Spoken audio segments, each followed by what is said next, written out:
Thank you very much, Madam President. I must say that your comments and your introduction make it much easier for me to introduce the report of the Economic and Social Council for the 2025 session. The report, which is available to all of you, in addition to the document which we distributed right after the conclusion of our collective term as a Bureau in the end of July, provides a very good overview of the Council's work, including a range of sustainable development issues. If I may, Madam President, I'd like to take some time to extend my thanks to our excellent Bureau during this session. The Ambassador from Costa Rica, who I know is here, the Ambassador from Nepal, the Ambassador from Poland, and the Ambassador from Equatorial Guinea. We became good friends during this year, which was a very active one. We spent some time listening and learning from each other, and it was a completely enjoyable experience. I'd also like to extend my personal thanks to the teams at the Secretariat, particularly at UNDESA and DJACM, for their invaluable support to me personally and to the Council at large and to the members of the Bureau. Also, I think, although the people who helped me prepare these notes did not mention it, it would only be appropriate if I thank my own team at the Mission of Canada, who are, some of them are sitting in the group there, and I want to just express my strong thanks to them for the great work that they did in allowing us to have such a fruitful and busy year. Just to go over a bit of the rhythm of the year, as you know, ECOSOC is elected in July, but our real sessions don't get really underway until the new year. This is the part of the calendar that is taken over by the General Assembly, so we're a little less busy in the fall, but we really get busy in January, and takes us right through to the end of July. And I know Ambassador Thapa is going to be looking forward to the full blast of that schedule, which is a fascinating one. Let me also say that we had very important milestones, such as the Summit of the Future, the 4th Financing for Development Conference. We marked 10 years of SDG implementation. We hosted the most strongly attended youth forum held to date. And we had the UN Science, Technology, and Innovation STI Week was launched very successfully around the STI Forum this year, and I know that's something that's going to continue into future years. Just to give a few themes that were particularly important to us, the first one was this fundamental question that the UN's work on the economic and social issues of our time need to be much more closely linked in an integral way with the work of the international financial institutions in Washington. When the Bretton Woods were established, they were established at a parallel moment to the establishment of the UN. It was in 1944 and 1945 that these organizations were created. And we need to understand that we each have our jobs, but it not make any sense for us to be doing our jobs completely separately from each other. We have to connect. And so we've made every effort to connect with the IFIs, with the World Bank, the IMF, and the regional development banks. And that continues to be a priority and has to be a priority for all of us. We had a very successful biennial summit this year, and that was, I think, an expression of the amount of work that really went into building these relationships. We also carried on the work that was started by my predecessor, the ambassador from Chile, looking at AI as a permanent feature of the work of the Economic and Social Council, that we build a discussion about AI and the implementation of AI throughout the UN system as a key part of what we do. And that also meant advancing the SDGs, having some very successful meetings that we've had with the VNRs that have been very positive, and that's all been very good. We've had a chance to do some other things that I think have been important. And you yourself mentioned these, Madam President, in your very helpful report. Forced displacement and refugee issues. We have more people being displaced from home than ever before. We have over 140 million people who are now displaced around the world, and this puts tremendous strain on the humanitarian system, but it also puts strain on issues like migration and education, just to mention two that are key. We continued our focus on Haiti. Canada has the honor of serving as the chair of the advisory committee on Haiti to ECOSOC, so we spent a great deal of time focusing on that question. We also dedicated ourselves to engaging civil society. There is a view in this hall that the United Nations is only an organization of nation states, and that civil society has no right to a place in the discussions that go on here. That was false in 1945. We would not have had the kind of charter that we have if it were not for the participation of civil society in the months leading up to San Francisco and in the San Francisco meeting. And ECOSOC is the key door in which civil society can enter and engage with us. And so it's exceptionally important that we continue to do that. I notice, Madam Chair, that next year, in January, we will be celebrating our 80th anniversary. And I think we all need to take this opportunity to think about how we can strengthen ECOSOC further. There will be an upcoming review of both ECOSOC and the high-level political forum, and we would like all member states to be actively engaged. If you will permit me, Madam President, and I'm not sure there's much you can do to stop me at this point,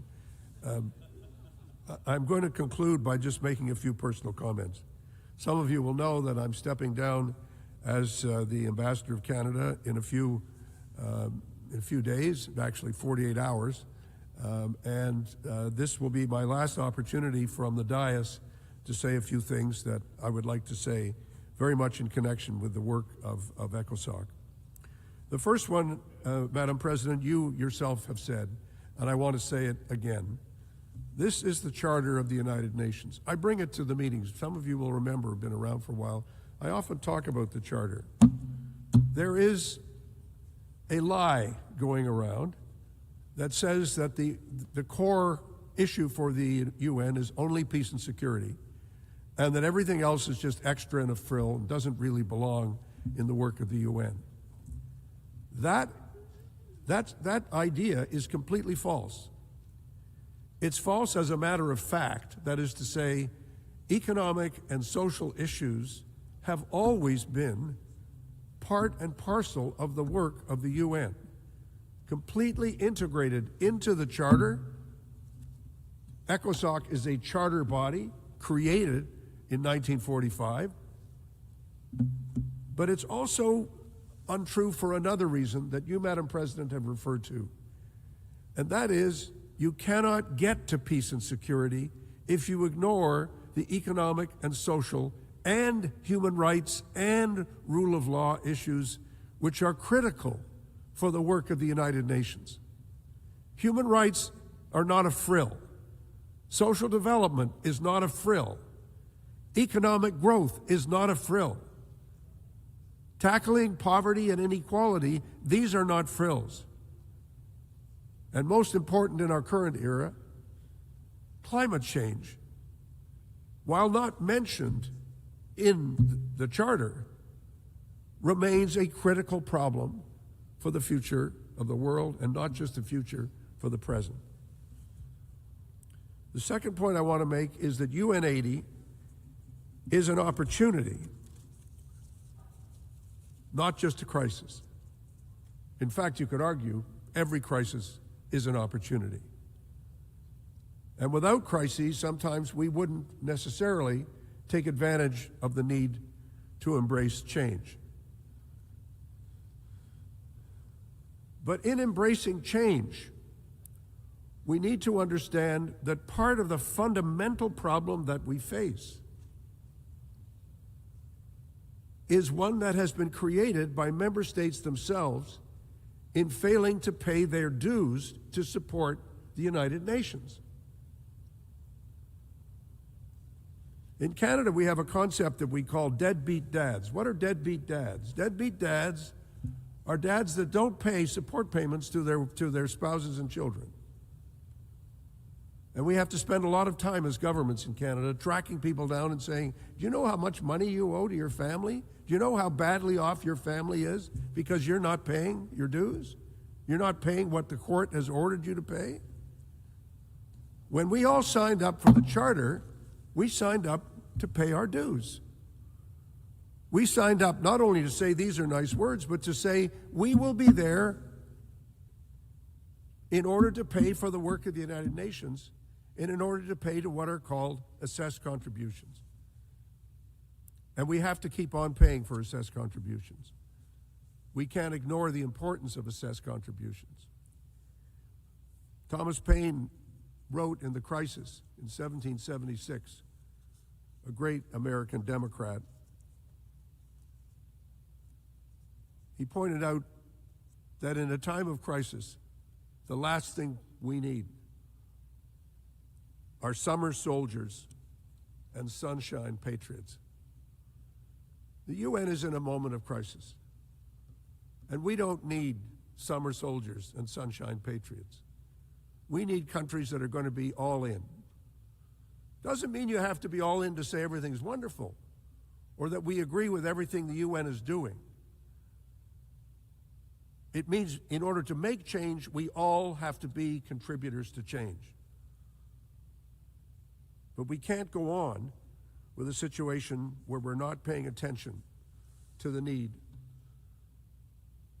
for actual contributions and actual participation, and not saying, the UN, as the Secretary General has pointed out, and he's absolutely right, UN is not a cafeteria. You don't walk in and say, I like this, but I don't like that.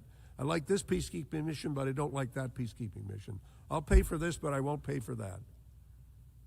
These are core values of citizenship. We don't pay our taxes and say, well, I don't want to pay for this because I don't agree with it. No, you pay your taxes. You pay your dues. And we have to create a culture in this organization where we recognize that paying up and paying in and contributing are actually core to what we do. And that's what allows us to make the reforms that will really matter. Yes, are there too many resolutions that go on and on? Yes. Is there too much duplication in the UN? Yes. Is there even waste in the UN? Yes. But we can't create the framework to actually make the changes unless we're all in, unless we're contributing at every step of the way. The third point I want to make, Madam Chair, is simply to say this. The truth matters. Truth is real. Some things are true and some things are not true. Some things are information, some things are misinformation. Some things are facts, some things are lies. And I've tried to make a point from this podium and in other statements and ways of acting in this assembly to say we should not be afraid to tell things as they are and to be as clear as we can in expressing our differences respectfully, in a mode of civility, but at least having the courage to say these things have to be said. Climate change is real. Human rights are important. Getting away with things, impunity, is a bad thing. Corruption is a bad thing. Criminal gangs are bad things. Terrorism is a bad thing. There are good things and there are bad things. And that's why we need structures of law and structures of enforcement that help make things better. My last point is about courage.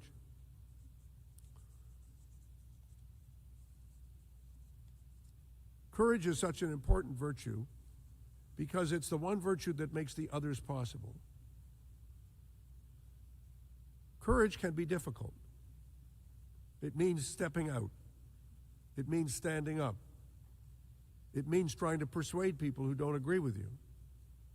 But the thing we know about courage is that it is infectious.